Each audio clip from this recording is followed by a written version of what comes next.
Calm your mind with chakra-based meditation music. Saregama Karwa Wellness.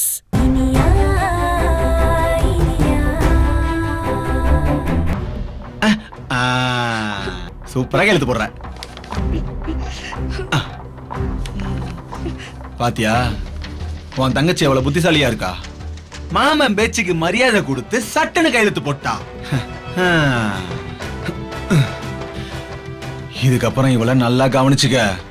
இவளை வச்சுதான் நம்ம வாழ்க்கையே இருக்கு. பாத்துக்க.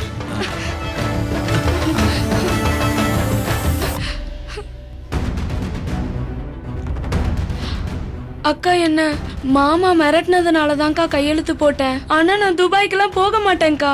நான் இங்கே இருந்து படிக்கணும்க்கா. நீ ஏதாவது பண்ணுக்கா. அதான் என்ன பண்றதுன்னு எனக்கும் புரியலடி. அந்த ஆள் உன்னை துபாய்க்கு அனுப்புறேன்னு சொல்லி எவன்கிட்டயோ பணம் வாங்கிட்டான்னு மட்டும் தெரியுது. இதுக்கப்புறம் அவன் சும்மாவே இருக்க மாட்டானே. இப்ப என்ன பண்றது? திவ்யா, ஒண்ணு செய். நாளைக்கு இனியாமாவை பார்க்கணும். என்ன அவங்க கிட்ட கூட்டிட்டு போ. அக்கா, எதுக்குக்கா? நீ கூட்டிட்டு போ. மத்ததெல்லாம் நானே சொல்றேன். சரிக்கா, போலாம்.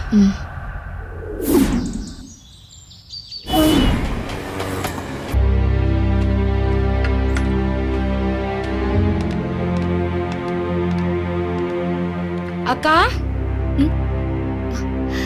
ஹே திவ்யா, கோமதி, வாங்க வாங்க, உள்ள வாங்க. திவ்யா அக்கா, வாங்க வாங்க வாங்க, உட்காருங்க உட்காருங்க, வாங்க உட்காருக்கா. ஏ திவ்யா, கைய காட்டு. திவ்யா, என்னாச்சு? காயம் ஆறிடுச்சா? கொஞ்சம் கொஞ்சமா ஆறிட்டு இருக்குக்கா. என்ன கோமதி, உங்க புருஷன் இப்படி ஒரு காரியத்தை பண்ணிருக்காரு. சின்ன பொண்ணு இவ கையில போய் சூடு போட்டிருக்காரு. நீங்களும் அதை தடுக்காம இருந்திருக்கீங்க. அந்த மாதிரி சமயத்துல அவர் யாரும் தடுக்க முடியாது. பணத்தை மட்டும் யாராவது கண்ணுல காமிச்சிட்டாங்கன்னா வெறி புடிச்ச மாதிரி இறங்கிடுவாரு. அவர் நினைச்சத சாதிக்காம விடவே மாட்டாரு. அந்த சமயத்துலதான் இவளுக்கு சூடு போடுற அளவுக்கு போயிடுச்சு. நான் இதெல்லாம் தெரியாம திவ்யா மேல ரொம்ப ஆதங்கப்பட்டுட்டேன். திவ்யா என்ன சந்திச்சு இந்த காயத்தை காமிச்சு நடந்தது என்னன்னு சொன்னப்பறந்தான் எனக்கு உண்மையே தெரிஞ்சிச்சு. என் கையில சூடு வச்ச மாதிரி என் மனசு ரொம்ப வலிச்சது. என் ஹஸ்பண்ட் ஒரு இன்ஸ்பெக்டர். என்னால என்ன வேணாலும் பண்ண முடியும். ஆனாலும் திவ்யாவ அவ பிரச்சனையில இருந்து காப்பாத்த முடியலையேன்னு எனக்கு ரொம்ப வேதனையா இருக்கு. திவ்யா மேல இவ்ளோ அக்கறையா இருக்கீங்களே. கடவுள் தான் இவளை காப்பாத்துறதுக்காக உங்களை அனுப்பி வச்சிருக்காரு. எல்லா பிரச்சனையும் சீக்கிரமா சரியா போயிடும். சரி, சொல்லுங்க கோமதி, என்ன விஷயமா வந்திருக்கீங்க?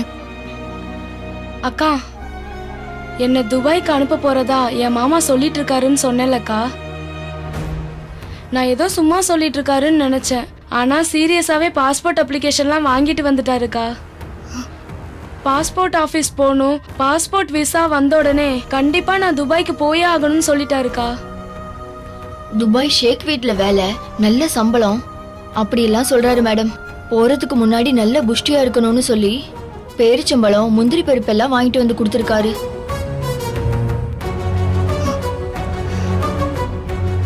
அந்த ஆள் பண்ற ஒவ்வொரு காரியமும் என்ன அப்படியே ஆத்திரமாக்கிட்டே இருக்கு. கோவத்துல ஏதாவது பண்ணிடுவனோன்னு பயமா இருக்கு. தூரமா இருந்து பாக்குற உங்களுக்கே இவ்ளோ ஆத்திரம் வருதுன்னா அவர் கூட ஒரே வீட்ல இருந்து வாழ்ற எங்களுக்கு எவ்வளவு கஷ்டமா இருக்கும். இதெல்லாம் பல்ல கடிச்சிட்டு பொறுத்துட்டு தான் வாழ்ந்துட்டு இருக்கோம். எனக்கு என் தங்கச்சியை எப்படியாவது ஒரு நல்ல நிலைமைக்கு கொண்டு வந்துடணும். அது மட்டும் நடந்துருச்சுன்னா இந்த மனுஷனை தூக்கி எறிஞ்சிட்டு எங்கேயாவது கோயில் குளம்னு கூட போயிடுவேன். இது ஒண்ணுக்காக தான் எல்லாத்தையுமே தாங்கிட்டு இருக்கேன். இந்த மார்க் விஷயம் சரியா இருந்தாலும் திவ்யாவை எங்கேயாவது ஹாஸ்டல்ல தங்க வச்சாவது படிக்க வச்சிருக்கலாம். இப்ப அதுக்கும் வழி இல்லாம இருக்கு.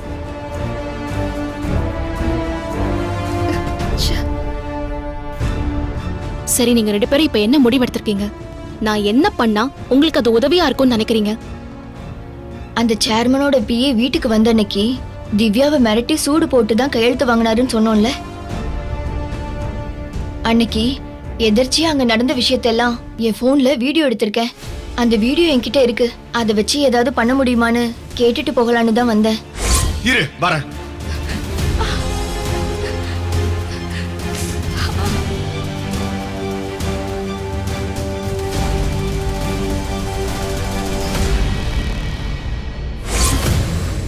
என்னது வீடியோ எடுத்தீங்களா? எங்க அந்த வீடியோ காமிங்க.